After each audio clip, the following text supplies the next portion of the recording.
हाँ, तो कैसे हैं आप लोग? आज का क्लास हम लोगों का है चैप्टर 3 का ही है, वायुमंडलीय अपवर्तन टॉपिक का नाम है। इसमें हम लोग लास्ट टॉपिक देख लिए थे प्रकाश का वर्ण विक्षेपण। प्रकाश का वर्ण विक्षेपण हम लोग जब लास्ट टॉपिक देखे हुए थे तो उसमें प्रकाश का वर्ण विक्षेपण क्या बताए हुए थे कि एक श्वेत प्रकाश है, उसको एक प्रिज्म से गुजारा जाता है और प्रिज्म में गुजारने के बाद में जब उसका अपवर्तन होता है तो कितने क्या बोलते हैं, कितने भागों में विभक्त होता है? 7 रंगों में विभक्त होता है कि नहीं?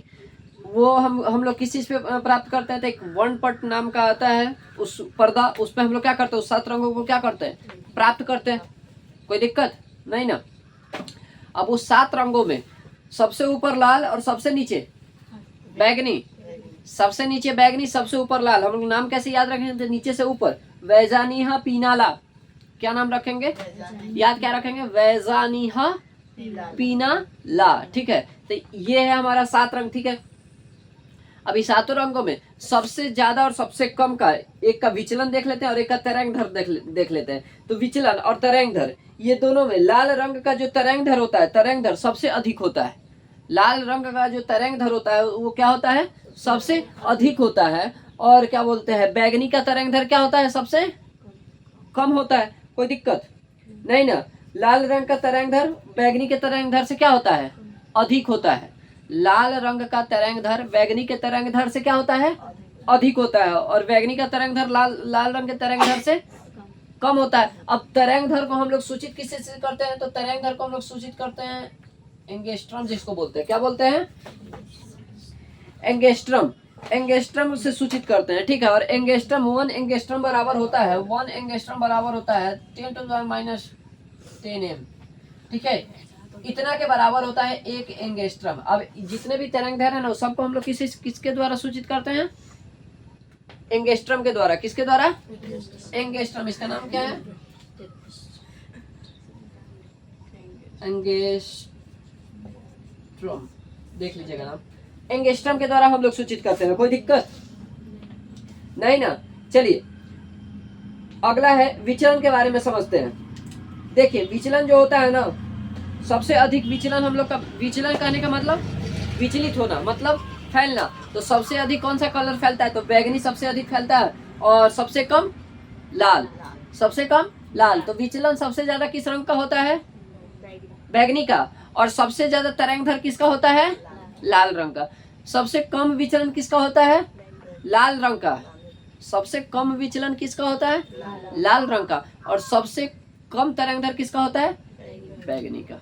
कोई दिक्कत नहीं ना? यहाँ तक हम लोग सब कुछ समझ गए थे, पिछले भी क्लास में बता दिए थे, जो बचा हुआ था अभी बता दिए। अगला हम लोग का टॉपिक है, बहुत ही अच्छा टॉपिक है, वर्षा होने के तुरंत बाद। वर्षा होने के तुरंत बाद, ठीक है, जो इंद्रधनुष हमको बना हुआ दिखाई देता है वो कैसे बनता है, क्या होता है, उसके बारे में देखना है। तो अभी का हम लोग का टॉपिक है इंद्रधनुष के बारे में। किसके बारे में? इंद्रधनुष के बारे में अभी का टॉपिक हम लोग देखने वाले हैं।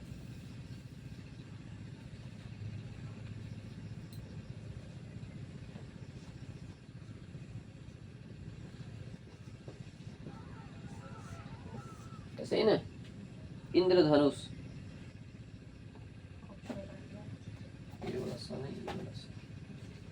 ठीक है, इंद्रधनुष हम लोग का आज का टॉपिक है। देखते हैं हम लोग के अपने हिंदू में हर भगवान को एक कैटेगरी वाइज बांट दिया गया है। समझ रहे हैं ना? तो यहाँ पे इंद्र भगवान को भी बांटा गया है। किस चीज के लिए? किस चीज के लिए? वर्षा कराने के लिए। इंद्र भगवान के धनुष जब छूटता है ना तभी जाकर के वर्षा होता है, हम लोग के हिंदू धर्म में कहा जाता है। इसमें है कि इंद्र, इसी चीज के नाम पर हम लोग क्या रखे हुए इसका? इंद्र धनुष। ठीक है, वर्षा होने के तुरंत बाद, वर्षा होने के तुरंत बाद जब हम लोग सूर्य के अपोजिट साइड खड़े होकर जब देखते हैं, कहने का मतलब कि जिधर से सूर्य निकला हुआ है, वर्षा हुआ, वर्षा जो हम बता रहे ध्यान से समझिएगा, वर्षा हो गया, इंद्रधनुष देखना है तो अक्सर कभी कभी ही दिखाई देता है। तो वर्षा हुआ, वर्षा होने के बाद सूर्य निकला, सूर्य निकला तो सूर्य अगर इधर से निकला हुआ ना तो हम लोग अपना फेस किधर करेंगे? सूर्य के विपरीत साइड। सूर्य जिधर दिख रहा है उधर के साइड फेस करें। कहने का मतलब हम लोग सूर्य की तरफ अपना क्या कर देंगे? पीठ कर देंगे। बैक साइड किधर कर देंगे, सूर्य की तरफ, और सूर्य से जस्ट उल्टा अपोजिट साइड देखेंगे ऊपर में ना, तो ऊपर में हमको क्या दिखा हुआ मिलेगा, इंद्रधनुष। क्या दिखा हुआ मिलेगा, इंद्रधनुष। अब इसको समझने के लिए सबसे पहले हमको कुछ वर्षा के बूंद के बारे में समझना है। वर्षा का बूंद जो है ना, इंद्रधनुष बनता कैसे, इसके बारे में समझते हैं। वर्षा का जो बूंद है, बूंद देखें वर्षा का, है ना, तो वर्षा का जो बूंद है ये वाला,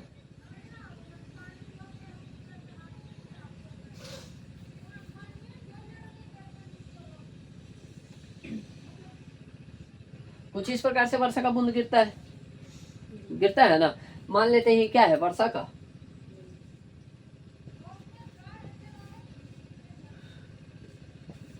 बूंद है, वर्षा बूंद, कोई दिक्कत नहीं ना। तो कुछ इसी प्रकार से ये गिरता है ना,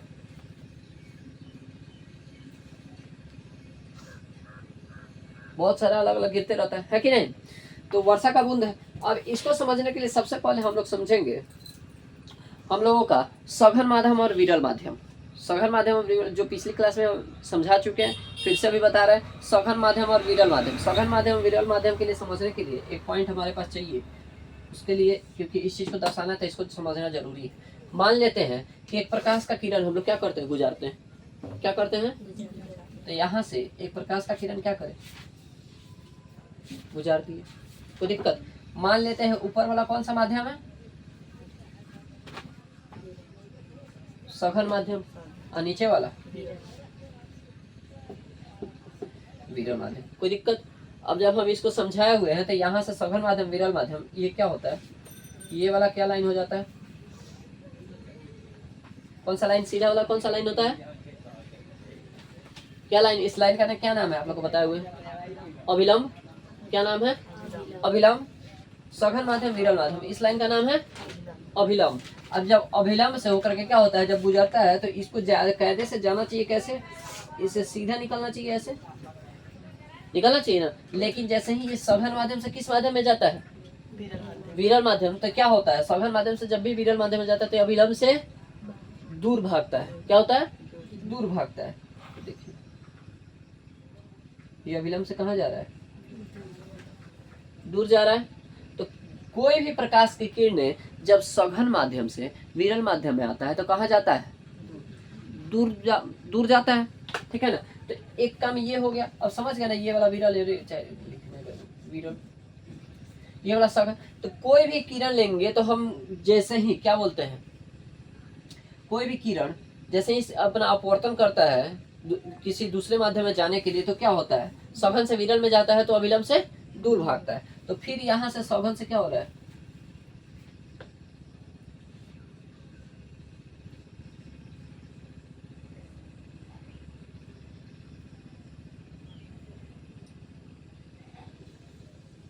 फिर यहाँ से जा रहा है तो क्या होगा, यहाँ से अभिलंब से क्या होगा, दूर भागेगा, यहाँ आएगा। अब इस बार यहाँ से गया तो यहाँ से ये तो हल्का सा ऊपर उठेगा तो यहाँ पे आया, तो हाई वाला देखिए, अभिलंब से यहाँ इसका कोण अलग बन रहा है, इतना दूरी पे इसका कोण बन रहा है, अपवर्तन कोण बन रहा है ना। और इसका जो परावर्तन कोण है देखो, तो अभिलंब से पूरा 90 डिग्री का कोण बना रहा है, समकोण बना रहा है, समकोण बना रहा है ना। इसका जो कुछ इस प्रकार से किरण आ रहा है, ऐसे हम लोग भेजे हैं तो ऐसे निकल गया सीधा, है कि नहीं, निकला है, ये वाला लास्ट वाला कोण निकला है ना। अब ये वाला कोण बढ़ते जा रहा है, क्या हो रहा है, बढ़ते, ये हल्का सा नीचे आ रहा है तो ये बढ़ते जा रहा है, बढ़ रहा है ना। तो ये जैसे ही बढ़ते जा रहा है तो ये वाले कोण जो बन रहा है ना, ये वाला 90 डिग्री का जो कोण बन रहा है, इसको हम लोग बोलते हैं क्रांति कोण। क्रांति, इस कोण का क्या नाम है, क्रांति कोण नाम है। तो ये जैसे ही ये परावर्तन देखिएगा, आपतित किरण, जो आपतित किरण है यहाँ से आ रहा है तो यहाँ आपतन कोण बन रहा है। तो जब आपतन कोण परावर्तन कोण, ये क्या बोलते हैं, जब इसका अपवर्तन होता है, क्या होता है, अपवर्तन होता है, सॉरी परावर्तन बोलते हैं, अपवर्तन होता है, आपतन कोण है, जब इसका अपवर्तन कराते हैं तो कितने डिग्री का कोण बनेगा, यहाँ पे 90 डिग्री का। तो कौन सा कोण कहलाएगा, क्रांति कोण कहलाएगा। तो क्रांति कोण, कौन सा कोण कहलाएगा, क्रांति कोण। चलिए अब देखिएगा, इसका हम एक और रास्ता गुजारते हैं, कुछ इस प्रकार से, यहाँ से एक और रास्ता गुजारेंगे, इस पॉइंट पे, तो ये क्या यहाँ आया है तो ये हल्का सा ऊपर उठ के यहाँ से निकल जाएगा, ठीक है ना। अब इसका क्या नाम देंगे, तो है ई वाले कोण का, देखो तो जिस जिस ओर से आ रहा है उसी ओर में ये किरण निकल जा रहा है, निकल रहा है कि नहीं। कहने का मतलब हो गया कि जब हम एक माध्यम रखते हैं और एक माध्यम में हम लोग अपवर्तन कराते हैं, तो हम लोग परावर्तन में तो समझे थे जिस माध्यम से प्रकाश की किरण आती है उसी माध्यम में क्या होती है, वापस लौट जाती है। लेकिन हम लोग जब अपवर्तन में पढ़े थे तो जिस माध्यम में आती है उस माध्यम में वापस वो नहीं लौटती है, उसी माध्यम में वो अभिलंब से दूर हट के या नजदीक होकर के वो निकलते चली जाती है कि नहीं। लेकिन यहाँ पे क्या हो रहा है, फिर से हम डाले हैं तो यहाँ क्या हो रहा है कि यहाँ पे किरण डलाया और ये किरण कहाँ उठ के जा रहा है, उसी माध्यम में वापस जा रहा है कि नहीं। तो जब उसी माध्यम में वापस जाना शुरू करे ना तो उसको बोलते हैं पूर्ण आंतरिक परावर्तन, पूर्ण आंतरिक अपवर्तन, सॉरी अपवर्तन, पूर्ण आंतरिक अपवर्तन, क्या कहते हैं, पूर्ण आंतरिक अपवर्तन, ठीक है। तो पूर्ण रूप से यहाँ पे आंतरिक अपवर्तन हो रहा है ना, तो इसको हम लोग क्या बोलते हैं, पूर्ण आंतरिक अपवर्तन। तो ये वाला पूरा एंगल जो बन रहा है ये वाला, ये क्या कहलाएगा, पूर्ण आंतरिक अपवर्तन। जो 90 डिग्री बना रहा था वो क्या कहलाएगा, क्रांति कोण। अब यहाँ जरा ध्यान दीजिएगा, ये वाला समझ गए। अब कुछ इसी प्रकार का कार्य, पूर्ण आंतरिक परिवर्तन वाला कार्य कौन करता है, वर्षा बूंद करता है। अब वर्षा बूंद जो काम करता है वो कुछ प्रिज्म के आकार का काम करता है। कैसा काम करता है, प्रिज्म के जैसा काम करता है। तो प्रिज्म के जैसा काम करता है तो मान लेते हैं कि जब वर्षा हो जाती है, वर्षा होने के बाद कुछ वर्षा होता है कि हवा में फंसे रह जाते हैं, ठीक है। हवा में क्या होता है, फंसा रह जाता है ऊपर में ही। तो वहां से जब सूर्य का प्रकाश पड़ता है उस वर्षा पे ना, तो जैसे ही श्वेत प्रकाश पड़ा, मान लेते हैं यहाँ पे सूर्य है ना। अब यहाँ से क्या हो रहा है, सूर्य का प्रकाश कहाँ पड़ रहा है, मान लेते हैं एक किरण सूर्य का प्रकाश कहाँ पड़ा, हाँ वर्षा के बूंद पे पड़ा। अब जैसे ही वर्षा के बूंद पे पड़ेगा ना तो ये प्रिज्म के जैसा कार्य करता है, इसका व्यवहार होता है प्रिज्म के जैसा। तो ये कुछ इस प्रकार से कार्य करेगा, इस अंदर प्रिज्म में जाकर के यहाँ पे कितने रंगों में अपने आप को विभक्त करेगा। ये कुछ इस प्रकार से कार्य किया, और कार्य करने के बाद इसको कायदे से निकल जाना चाहिए सीधा, या यहाँ से अपवर्तन करके यहाँ ऐसे निकल जाता, कायदे से इसको जाना चाहिए था ऐसे सीधा, है कि नहीं। सूर्य का प्रकाश इसको सीधा निकलना चाहिए था ना, 7 रंगों में विभक्त हो रहा है, लेकिन सीधा जाना चाहिए था, या फिर ऐसे जाना चाहिए था, है कि नहीं। लेकिन ऐसे नहीं जाकर के क्या करता है, अपने आप को पूर्ण आंतरिक अपवर्तन करता है। क्या करता है, पूर्ण आंतरिक अपवर्तन करता है। तो कैसे, इसको जाना चाहिए था जैसे, तो ये चला जाता है कुछ, ठीक है, ये ऐसे निकल जाता है। सूर्य का प्रकाश पड़ा इस बूंद पे, और ये बूंद पे क्या होता है, अंदर जाकर के पूर्ण आंतरिक अपवर्तन होता है। अपवर्तन के बाद में फिर जिस दिशा से आपतित किरण आती है उसी दिशा में वापस वो चली जाती है, और आगे जाकर के ये कितने रंगों में विभक्त हो रही है, 7 रंगों में। कितने रंगों में, कितने रंग में विभक्त हुआ, 7 रंगों में। तो देखिएगा जरा, ये 7 रंगों में जो विभक्त हो रहे हैं, 1 2 3 4 5 6 7 रंगों में विभक्त हो रहा है। तो यहाँ पे जरा ध्यान दीजिएगा, तब 7 रंगों में, तो यहाँ पे सूर्य है, सूर्य इस जगह पे है कि नहीं। अब सूर्य जब यहाँ है तो कोई इंसान जब यहाँ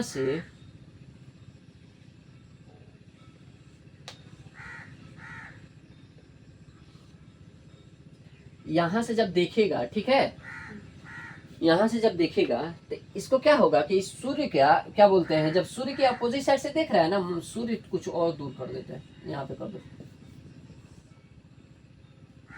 जब सूर्य के देखिएगा, सूर्य यहाँ है, ये देख यहाँ से रहा है, तो इसका जो 7 कलर किरण दिखाई देगा कुछ इस प्रकार से इधर दिखाई देगा कि नहीं देगा, अपवर्तन के बाद दिखाई देगा कि नहीं देगा, है कि नहीं। अगर इधर जाता तो इधर से हम खड़ा होकर देखते तो हमको तो सूर्य दिखाई देता, तब हमको इंद्रधनुष दिखाई देता, नहीं देता, है कि नहीं। तो ये पूर्ण आंतरिक परिवर्तन समझिएगा कैसे होता है, ये वर्षा के बूंद से इंद्रधनुष कैसे बनता है, देख रहे हैं ना। तो यहाँ 7 कलर विभक्त होता है, 7 कलर जाकर के इधर आसमान में हमको इस तरह से दिखाई देता है। कुछ इसी प्रकार से न दिखाई देता है, अर्धवृत्ताकार में दिखाई देता है आसमान में, है कि नहीं? कोई दिक्कत इतना में?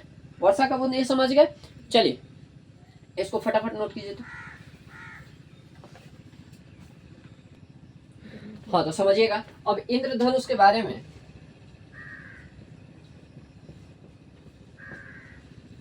इंद्रधनुष के वर्षा बूंद के बारे में समझ गए, इंद्रधनुष के बारे में समझते हैं। इंद्रधनुष क्या होता है कि वर्षा होने के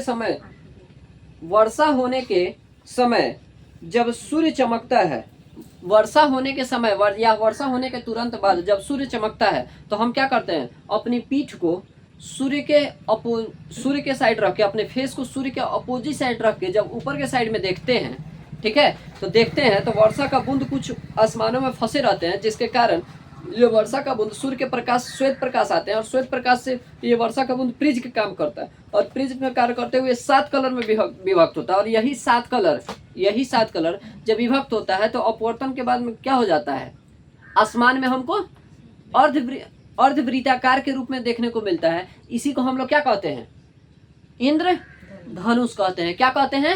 इंद्रधनुष। इंद्रधनुष अर्धवृत्ताकार के रूप में रहता है। आप लोग देखे होंगे, है ना? कभी देखे हैं कि नहीं? देखे है ना? ये कुछ 7 कलर में विभक्त होता है और सातों कलर एकदम चमकते रहता है। कोई दिक्कत नहीं ना? समझ गए? चलिए